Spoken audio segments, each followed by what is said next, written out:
Okay, good morning and good evening, everyone. Depends on where around the world you are. This is a live that is streamed, and I expect people to be from the States and Australia. Thanks everyone for introducing themselves. It seems that we have lots of great people from the United States. My name is Bahman.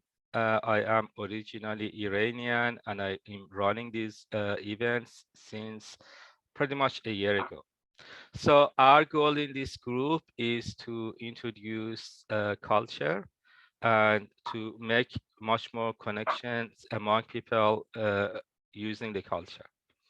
Uh, Given my background, you can see an Iranian painting at my background.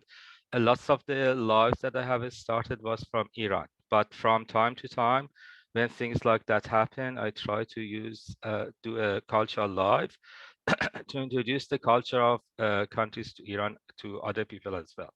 So when we had one live from Afghanistan, before when that thing happened with Taliban, to help people to understand the culture and beauty of Afghanistan as well. And since all this thing is happening in Ukraine, which is really touching, and it's really admiring how Ukrainian people defend yourself. What I could have done as a person who is running this event is to set a cultural live to introduce the beauty of Ukraine and how the culture is. Apparently, Ukraine is a big country with a whole lots of culture and different things. In a course of 1 hour, we won't be able to cover everything, but we try to touch some of the main highlights and share some of the beauties of the country with you.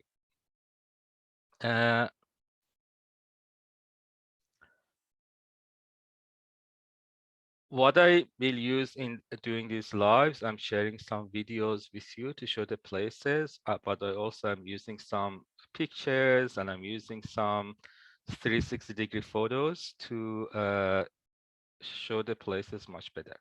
So tonight or this morning, I'm based in Melbourne, Australia myself, and it is Sunday 11 a.m. here. I know that it is Saturday evening time in the United States. We will go around Ukraine, mainly 3 cities: Kyiv, Odessa, and Lviv. Most of the tours will be in Kyiv. That's where I got to talk about the history a little bit and where lots of things came from. But we will go and have a look to Odessa, the beautiful city in the Black Sea coast. People call it as Pearl of Black Sea, and Lviv with its amazing architecture. So good. Thanks everyone for introducing themselves. I can see lots of connections.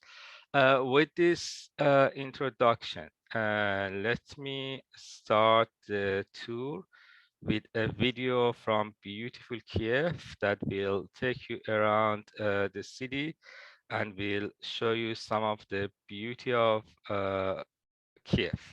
After that, I will start explaining more about the city and the history and the culture. And after Kiev, we will go to Lviv, and we will go to Odessa. Also, before I start the live, I need to share the link to my YouTube channel as well. If you are interested to see the other events that I had, the recordings are on my. So what you can find are on my YouTube channel. Feel free to go and subscribe there and enjoy the videos there. I'm always online on my meetup group, so you always welcome to message me either on Meetup or Facebook if you have any questions. Let's start the virtual tour of Ukraine from a video that will show you the highlights of Kiev. And after that, we will get back to Kiev, to Independence Square, and I will start talking about the history of this city.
Okay, with this epic introduction of Kiev,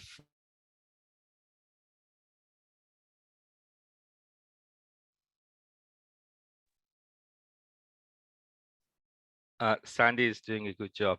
She muted me as well. With this beautiful introduction of Kiev, the beautiful capital of Ukraine, let me start my live with the map of the country. Ukraine, the name in Russian or Ukrainian language means the borders land. It's the second largest country in Europe, as you can see the map. It is located right in the northern part of Black Sea, in the very corner of the eastern Europe, and not far from Caucasia and Asia as a continent. This location of the country were a big thing to make this place a strategic location when it comes to the politics. I will get back to the location of this country and talking about that from historical, cultural point of view, of course, as I'm no political expert. But to just give you a bit of sense of the locations, you can see Black Sea in the south. You can see Dnieper River, which divided the country into parts. And this is a big Dnieper River is a big part of Ukrainian culture, and it played a very big role in the country. And you can see the neighboring countries on all around different side of the country. With after this, after showing the map of Ukraine to you, I want to take you to Independence Square or Maidan Nezajelnosti. As the name suggests, independence, which probably been the main reason of all these conflicts and challenges that we had in the country. Uh, Independence Square is a beautiful big square right next to Old Kiev. It's one of the main touristy attractions where you can see lots of beautiful building. And after that, from here, you can easily walk through Old Kiev, which is located on top of the hills, or you can walk to uh, Kiev Caves, or you can walk to Podil, all the beautiful and old parts of the city.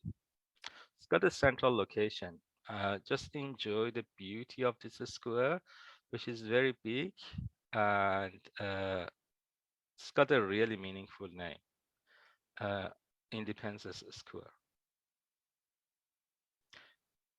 Uh, in the last 20 years, we had lots of revolutions and political movements in this country, and pretty much this square were the center of all of it. Let me show you the square at different times of the day. Uh, Independence Square looks really great over the night. Actually, Kiev is the city of the night as well. Uh, the nights in this city is really gorgeous. And Independence Square is no exception. Uh, Whoever who goes to Ukraine, given the lots of beautiful monuments we have in this city, is surprised by the beauty of the city and the great lighting that has been done in this amazing city. Before I take you to Old Kiev, where I will start talking about the history of Ukraine more, let me show you another slide of the same square. Of course, not in the time like now. In the time that this place became the center of lots of political and social movements. Here in the slide, you can see Independence Square during one of the revolutions that happened. This place get really busy and people come to here to express themselves. So you in the last 20 years, you got that quite a lot in the square, that the square had lots of barricades. And as you can see, it's been the signs of lots of clashes in between the revolutionaries and the guards who were fighting back with them. So this is not an uncommon scene in the Independence Square, which makes the name of this place, Independence, even more meaningful. But getting out of this slide, let me start walking you further up. Independence Square is actually the starting point of Old Kiev. So it says that Kiev, who was a settlement on the way of the nomadic warriors to Byzantium, has been picked as the capital of the Russian, like the Rus Kiev, the Viking government who were ruling the Slavic people in the region around 1000 years ago. And back those days, the main part of the city was on top of the hill, which starts right from the corner of Independence Square. Of course, it's been other houses outside the hill, outside the castle, but this hill used to be the center of Ukraine back those days.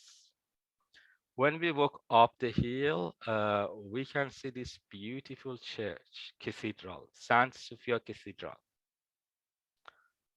which is a cathedral from those time, from the time of the Kiev and Rus. And it is a UNESCO heritage. It's got a really beautiful design, and it's a museum now. And it was fortunate to survive the Soviet times, the time that lots of the churches has been demolished. Inside San Sofia, you can see lots of amazing architecture from those time and the beautiful building. So the first government that came to the power in Ukraine was the government that nowadays it's get called as the Kiev and Rus. Back those days, Slavic people from Eastern Europe or Northeastern Europe uh, had been immigrated to Ukraine. And after having lots of clashes with Vikings who were using Dnieper River to get into Byzantium, the capital of Rome, with lots of wells, they ended up accepting them as their kings. And that was the start of Ukraine as a, yeah, as the starting point of Ukraine as a country. It should say three nations nowadays, including Russian themselves. They claim that Kiev and Rus is where the nation has started. After these people got into the power, they accepted Orthodox Christianity as the formal religion of the country, and that was the start of Ukraine. On those days, the name of the country wasn't Ukraine, the Kiev and Rus, as an Orthodox country. And this church is considered as Orthodox country, and you can also see some influences from the churches in Byzantium. And there are some similarities with Russian churches, but there is like a Ukrainian style into these churches as well. This church is a great place to start this tour because it talks about the very start of Ukraine as a country. Kiev and Rus were in the power for around 200 years. They were managed to make the country safe. And on those days, the country were under lots of attacks from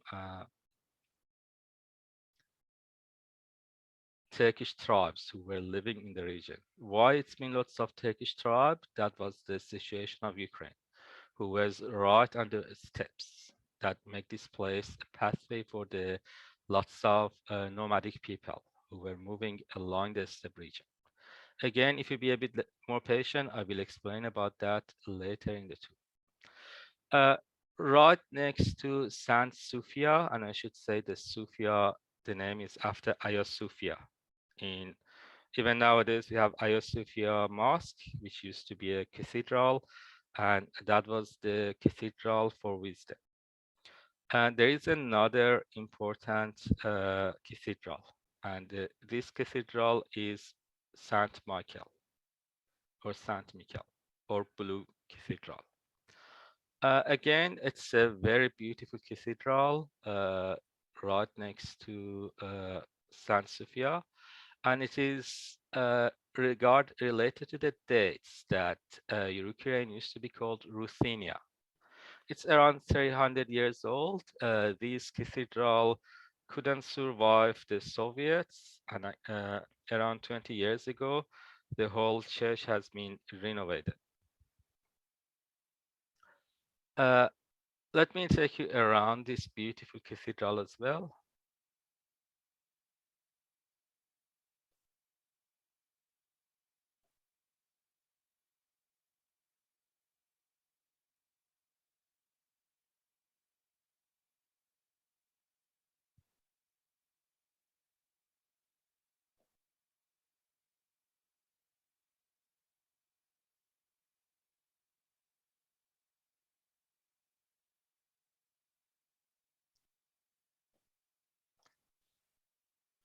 Uh, the church has a beautiful design, and it's great that after the deconstruction of the Soviet time, it's been some chance to rebuild the church so we can enjoy the beauty of this amazing place. Uh, in the courtyard of the church, not far from the places that we're visiting, there is a very important statue, and I need to show it to you. And that statue and memorial and monuments, it's a key to understand a big part of Ukrainian culture.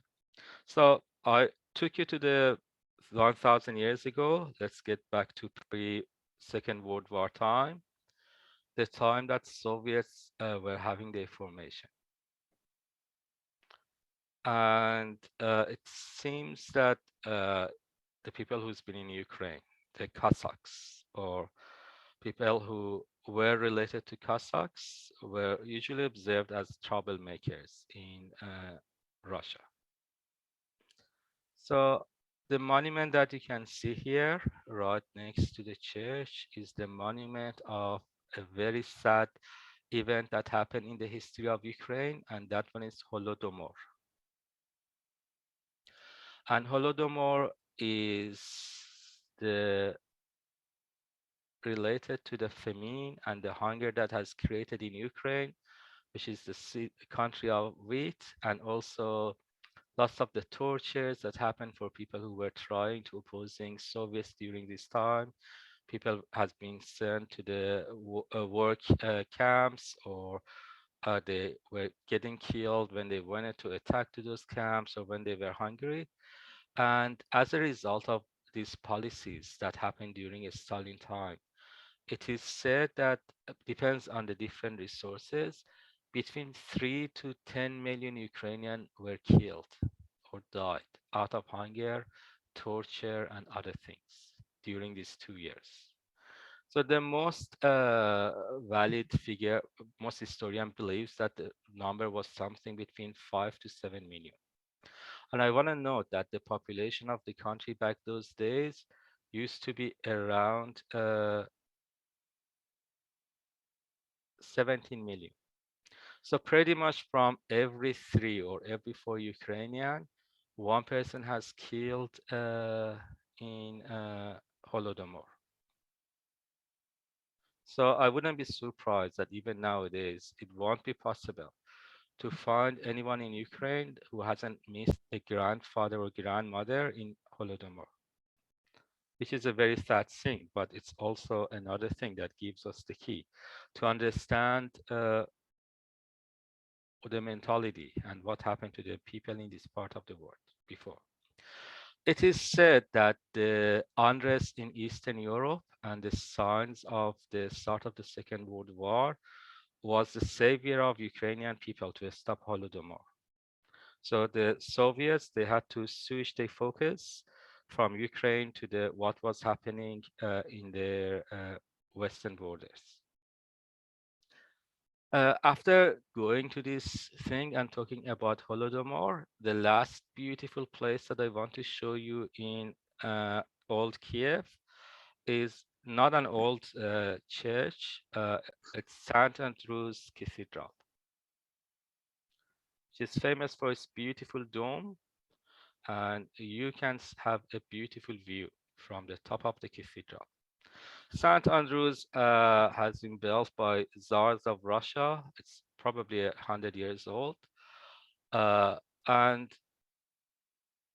it's the youngest one among the cathedrals on top of the old Kiev and Rus. It's famous for its domes, which is really gorgeous, but it's also famous for not having any bell. And there is a belief that if a bell starts ringing on top of this cathedral, the Dnieper River will be flooding. So, and actually, that's the reason of making this church. Saint Andrew is the person who saved Kiev from the flood. Uh, After taking you around, you can see the St. Andrews from another angle. Just have a look at this beautiful dome. And what I want to do, I want to type the name here as well. After taking you, yeah, the recording will be available. I will put it on my YouTube channel. You can go and have a look. After taking you around Old Kiev, the place that the city and the backbone of the Kiev and Rus has started, I want to take you to another stage in the history. Around 200 years after the start of the Kiev and Rus, and when it was some problems in Byzantium, who were kind of backing off the Kiev and Rus, uh, a big invasion happened in a big part of the world. And that one was the Mughal invasion. Mughals keep attacking to whole lots of countries, China, Persia, Russia, and they got to Kiev and Rus as well. They destroyed everything and they dropped the Kiev and Rus government. And they were in the power for around 200 years. Batu Khan, the son of Chinggis, were the leader of the Mughals who attacked to Kiev. And after killing lots of people, they dominated the region. They dominated lots of areas in Central Asia and modern Russia as well. And that was the start of the big change. After Mughals came to the power, the old Kiev kind of gets empty of the people. And little by little, people started moving to a place that calls Podil in the modern time. Podil is next to old Kiev, and it is right next to uh, Dnieper River. I will take you to Podil. I want to show two things in beautiful Podil. One of them is the monument of the founder of the city of Kiev. So in the historical book, it is said that Kiev was a city along Dnieper River. It was like a settlement, the place that lots of the nomadic people used to get together when they were moving in between the pastures or when they were going to Byzantium, either for raid or either for trade.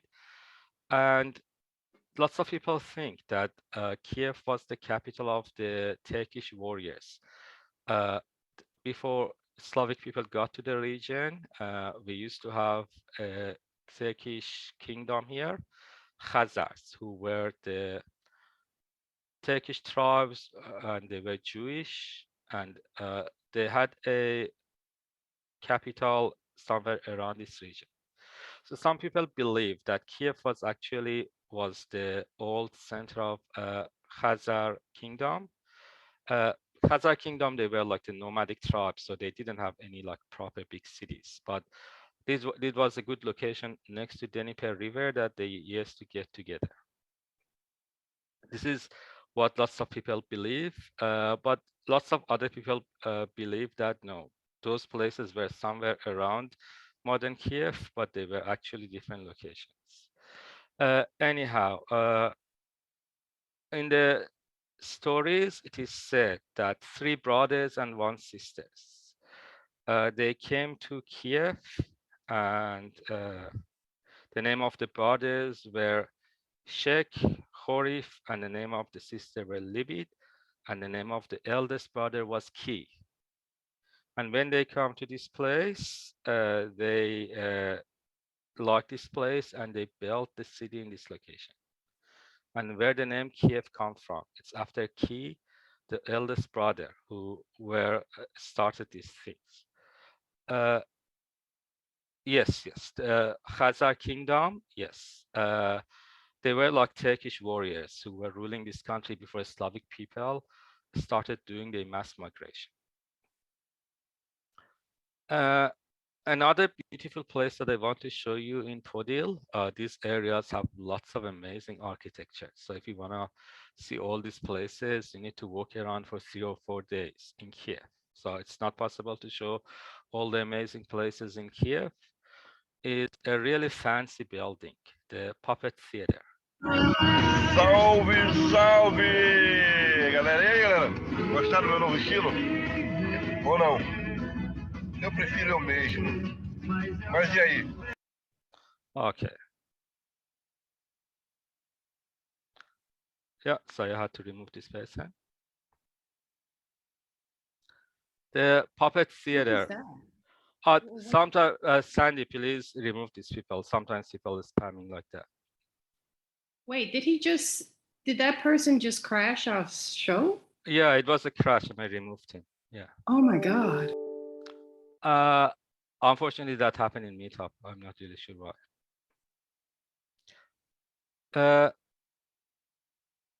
The Puppet Theater has a really amazing architecture. It's like the fairy tale castles. And it's actually how the place has been designed because of the usage of this place. And it's not far from the Podil. That's why I take you to here to see this amazing architecture.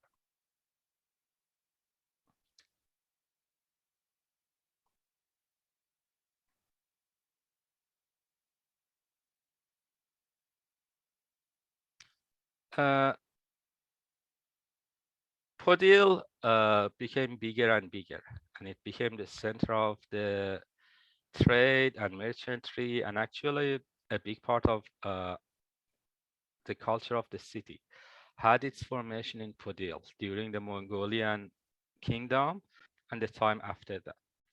After Mongolian got weaker, we had two local governments in Moscow and Novgorod. They were like the local governments.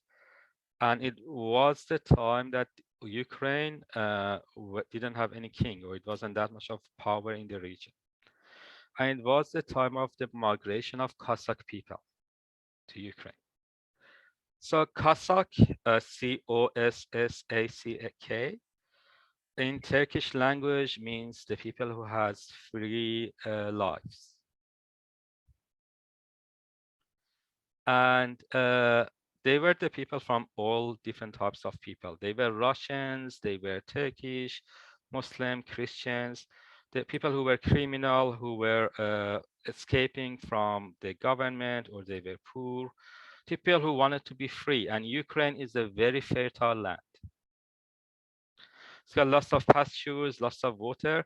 That's why such people who were trying to be free were coming to here. First, because they had grazed the livestock. And secondly, back those days, it wasn't that much of king. So they could have had a free life. And these Cossack people were the start of the modern identity of Ukrainian as what we can see, and the start of the much more differentiation with the rest of the Russian people back those days. We didn't have any Russia as we have nowadays on those days. Don't forget that. And I should say there is another country, Kazakhstan. And those people, Kazakh has the same meaning of Cossack.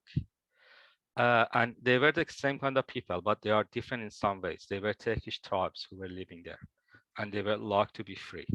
So they shouldn't be mistaken. Little by little, these Cossack people, they started having their formation. The Cossack people were very liberated people. They were very free-spirited. They were warriors as well. They were really good in war, and they had the local leader with the name of Hetman. And this was around 400 years ago, and it was the time that, in the same time as Russian too started getting bigger and bigger, the Ukrainian having their formation. And on those days, the name of the country was Ruthenia. People used to call this place Ruthenia. Before I talk more about this time, I want to take you to another beautiful place next to Dnieper River. And the name of this place is Kyiv and Caves. Kyiv Caves, during the Kiev and Rus Kingdom, it used to be a cave monastery, but after that, over the time, it developed to a really amazing church, which is again a World Heritage Site. So let's have a look at this beautiful cathedral and its very famous bell tower, which has 96 meters of height. Kinda, you can see all around Kiev from the top of the bell tower. And I should say this church, this cathedral, is a World Heritage Site as well.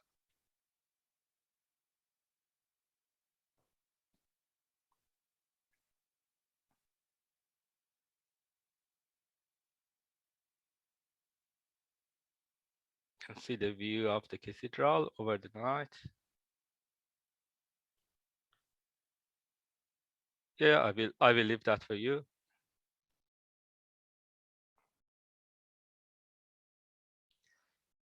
And let me take you to the top of Bell Tower and show you how's the view of Kiev from the top.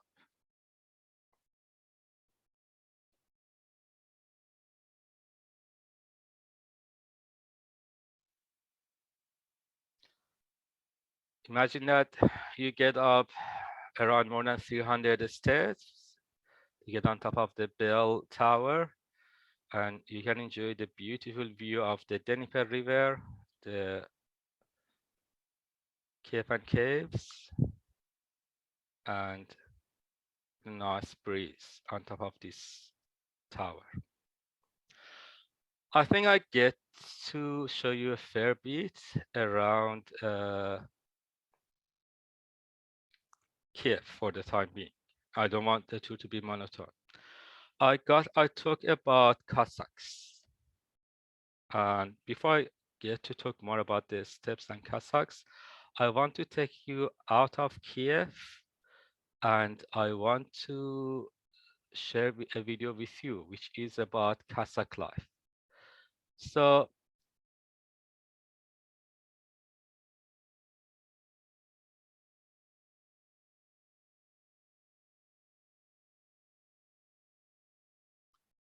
in an island called Khortytsia, somewhere around 200 kilometers out of Kiev, there is a really amazing museum.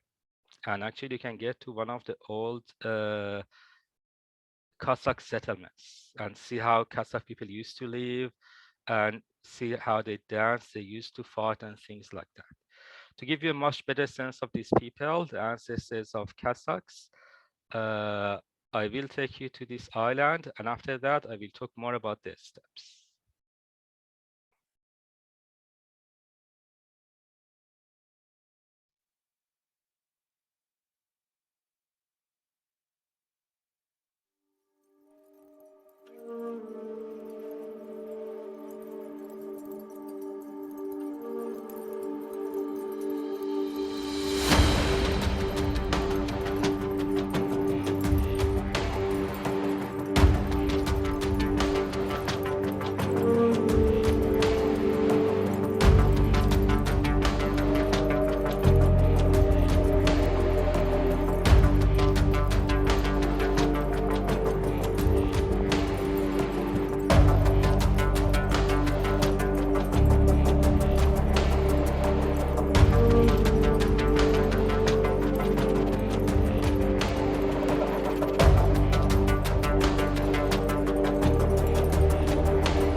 So here is a good place to have some sense of how Cossacks used to be. They were like free-spirited people.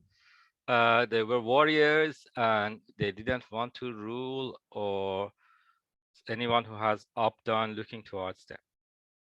They were allowing their allies as long as they were considered as equal. And as soon as they started finding different things, they used to change the sides. Uh, Over the time, much more people migrated to Ukraine as Cossacks. Oh, really, Diana? That's great. And I should say that there are same kind of people in Russia as well, but over the time, the Russian Cossacks and Ukrainian Cossacks, they have difference. Over the time, all of the Cossacks started believing in Orthodox religion, but in the beginning, we know that it's been other people like Buddhist or Jewish and Muslims in between them as well. When Kazakhs having much more settlement, they had a challenge, and that was the Polish government who were trying to dominate the region. Don't forget that Ukraine is a very fertile land. It had lots of places, lots of wealth, and that's why whoever government has power, they were trying to take hold of the place. So the relation in between the Kazakhs and Polish were peaceful in the beginning, and it was the time that, especially in the western side of Ukraine, you can see some heritage of that in Lviv nowadays, that Polish were trying to change the uh, religion of the people to Catholic religion. Uh, and it was in the same time that, if you remember, I talked about the Moscow King, Khanate and Novgorod. It's the time that those kingdoms over there who had the power after Mughal get out of the power, were starting having much more power and get much more unified as well. So in certain time, the Cossacks had some tendency towards Polish, but it wasn't, it didn't last forever. Uh, the conflicts has started, and in 1648, the Cossack hetman is the name of the leader of the Cossacks, Bohdan Khmelnytsky, uh, organized an uprising about the commonwealth of the Polish king. So Bohdan created a treaty with Russia that even nowadays, no one is sure if it was just a coalition or if he accepted the Russian to rule the country. And it was the start of the Russian to get into the country. Back those days, they helped the Cossacks to push back the Polish. And it was actually the time that the Cossacks started having much more connection to Russia. It took around 100 years until Tsars of Russia formally attached Ukraine, more the northern part of Ukraine and Kiev, as a part of their territory. And they started hiring Cossacks as the soldiers of the army. So it is nowadays said that it was a policy of the Tsars to use the power, the military power of the Cossacks, but in the meantime, don't let them to unite it in Ukraine itself and fight back the Russian. So the Cossacks warriors, they had to fight for Russian army for 20 years. And in a big part of the time, they didn't live in Ukraine. They in the different groups, they used to be sent to different parts of Russian Empire, so they couldn't be all together to fight different wars. They helped a big deal for Russian Empire to conquer the massive lands they had, but that was another way to suppress them as well, I should say. And the spirit that the Ukrainian had, the spirit that they had against the power and domination, that was a worry for Russian, and I should say Catherine II. Catherine the Great was the person who has created a big massacre of the Cossacks before Stalin. So even Holodomor wasn't a new thing. That was pretty much what I wanted to talk about the history. The last things I just want to add is I want to talk about the steppes of Eurasia. I talk about Ukraine as the modern time, but I just want to switch back to the time that Ukraine wasn't a Slavic country. So here in this map, you can see the map of Eurasian steppes. These Eurasian steppes are the stretch of the steppes. There are lots of grasslands in these areas. In the southern part of Siberia, it starts from Manchuria and Mongolia and goes all the way to Ukraine and a part of Romania. So because this area used to have lots of grasslands, over the centuries, that was the place that lots of nomadic people used to move. Different tribes like Scythians, who were one of the ancestors of modern Iranian, the ancestors of Hungarians, the Hun tribes, the ancestors of Finnish tribe, Turkish tribes, Mongolian tribes. They were people who were moving through these steppes. And I should say Cossacks were the last group who got into the steppes to use the grasslands of the region. That's why in the history of Ukraine, if we get older than 1,000 years ago, we have lots of other older people who were living in the region. Actually, the movements of the Turkish and Scythians were the main reason of the Slavic people to start spreading around the Eastern Europe. But that's why probably in the Ukrainian people, you get a whole lots of mix from the old people who were living in Ukraine. One of the other reasons why this tribe were moving towards Ukraine from the more eastern region were Byzantium here. So Ukraine could have been a place that those warrior tribes could have camped and have some backup before raiding and sieging Byzantium, who was a rich place. And that is one of the theories of formation of the Kiev. It was a good location for those tribes to settle. After talking about this, I got to talk a whole lot about the history. I want to share 3 videos with you. I apologize. I'm recovering from COVID. I cannot speak as I usually have, and I don't want to just be a history teacher. I share 3 videos with you. The first video, before I take you out of Kiev, I want to show a video of Independence Square and how it changed over the time. Independence Square is the place that the Second World War had lots of ups and downs. And that is another part of the history of Ukraine, the Second World War, and lots of sad stories that happened, including the lots of Jewish people who were killed. And to pay tribute to all those things, I will share this video, which is Independence Square over the time.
Thanks for all the very good wishes for me. Like it's the pandemic's around. After 2 years and a half, I got COVID as well, like lots of other people. Luckily, it's the ending time. I'm recovering. Before I take you to the other places and show videos, I want to show two other amazing, interesting places. One is the Golden Gate of Kiev. That was one of the three old gates of Kiev in the time of Kiev and Rus. It is not in the side of Independence Square. It is actually in the other corner of the old Kiev. And this is a building that a Russian built during the Soviet times. They used the material who has left from the old gate, and it is the gate of the city which it belongs to 1,000 years ago. Uh, and the white golden gate, because on top of that there is a little golden dome. I You can see the view from top of the gate. I talked about how Kazakhs had the formation, uh, and you can see the golden cross on top. That's where the name comes from. I should say that Kazakhs had the differentiation with Russian, and they have this sense of identity. But since 19th century, that identity uh, requests get stronger. Uh, it can be also because of the modern time as well, as in the modern time, it was much more inclination for the little nations to have a stronger sense of the identity. And I should say, probably Tsars wouldn't really care about these identity things as the Soviets and in the modern time. When we get out of the old Kiev, in another city, part of the city, there is a beautiful building, which is Kiev Opera House. This amazing design, I should say the most beautiful opera that we have in Ukraine, based on my opinion, is the Opera House in Odessa, that you're gonna see the video soon. Next to this opera, there is a statue of a very important person, and that person is Taras Shevchenko. Taras Shevchenko was a literary man in the 19th century, and he is one of the main reasons behind the independence of Ukraine and create that Ukrainian identity. Next to this square, the last things that I don't want you to miss from Ukraine, you can go to the very interesting Kiev train station. Uh, Kiev has a beautiful train station, and the station is famous for being very deep under the ground. That was because of providing shelter for people during the Second World War. So in some of the station, you had to get down around 80 to 90 meters.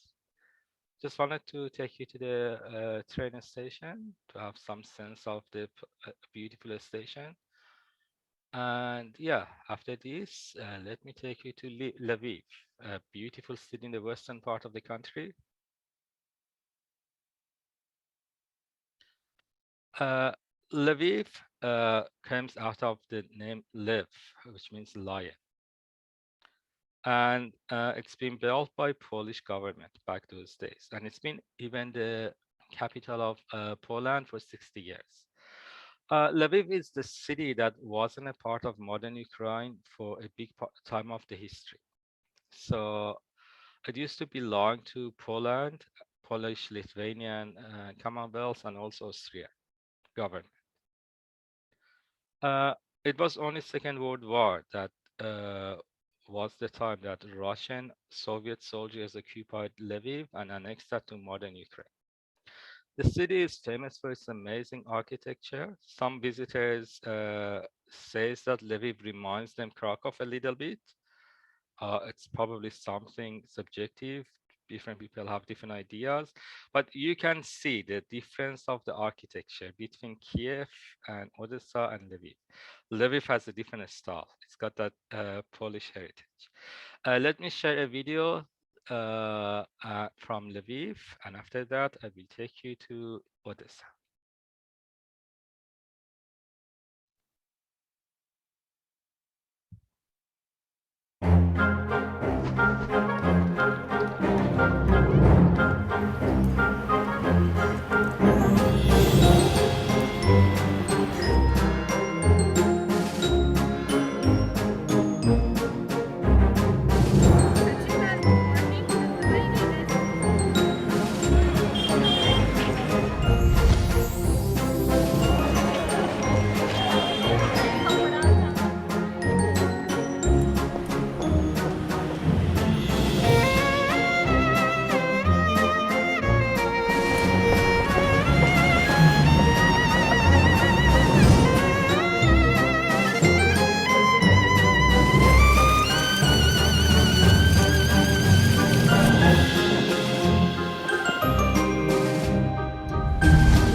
Lviv is a really beautiful city, and it's the city of the cafes. It's got really good coffee, and even only in the olden part of Lviv, you can find more than 200 nice cafes. And to lots of people who visited the city, they describe the city as the city of the fun-loving people. So apparently people are very laid back, they're relaxed, they sit in the cafes and enjoy their time. That's why they provide such a impression to the tourists and visitors. Uh, and there is another amazing place right in the southern part of Ukraine, next to the Black Sea. And the name of that city is Odessa. Odessa is right next to, and it might be just my Persian pronunciation. It might pronounce Odessa in English, I'm not sure. Uh, Odessa is called as the Pearl of the Black Sea. It's a city that you can enjoy the beaches and also the beautiful architecture, which has a whole lots of mixture of the Italian and Western European architecture.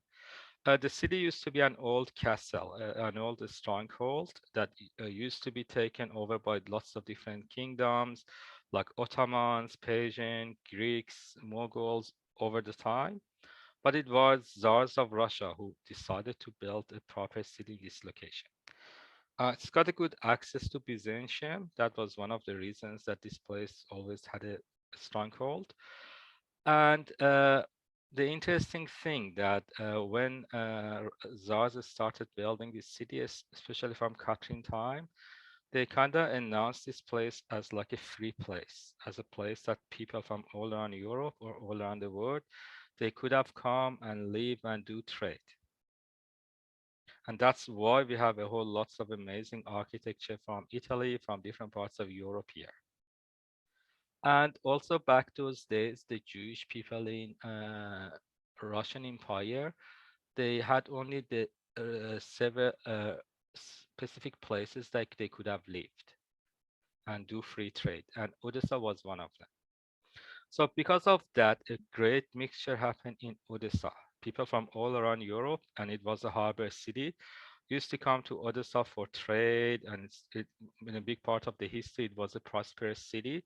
So we can see the beautiful architecture, Italian style, Austrian style, Russian style, even Turkish style all around the city. And in this way, it's kind of very different with the rest of Russia. let alone that it's a beach city. You can go to the beach and enjoy your time. It's a party place as well. Let me take you to Odessa, and that will be the end of the tour. People ask me about my YouTube channel where I will leave the recordings. I put that again. That would be great support to subscribe if you like. And let me take you to Odessa.